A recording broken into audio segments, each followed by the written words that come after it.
شاہین کو علامہ اقبال بہت پسند کیا کرتے تھے، اور علامہ اقبال نے اپنی شاعری میں شاہین کو بطور علامت استعمال کیا ہے، کیونکہ شاہین کے اندر چند بڑی خاص خصوصیات ہیں۔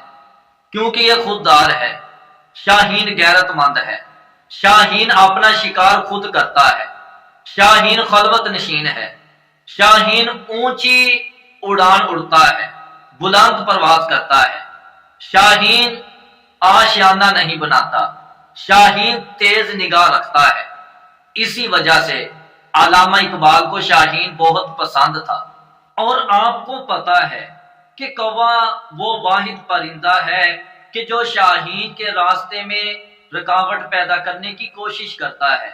جب یہ شاہین فضا میں اڑتا ہے تو یہ کوا شاہین کی پیٹھ پر بیٹھ کے شاہین کی گردن پر چونچ مارتا ہے، تاہم شاہین جواب نہیں دیتا۔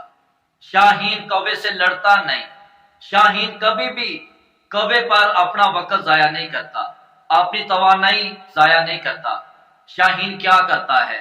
شاہین مزید اپنے پروں کو کھولتا ہے اور اونچی اڑان اڑنے لگتا ہے، تاہم آکسیجن کی کمی کی وجہ سے کوے کے سانس لینے میں دشواری ہوتی ہے، تو کوا خود گر جاتا ہے اور شاہین اونچائی میں جا کے اڑنے لگتا ہے۔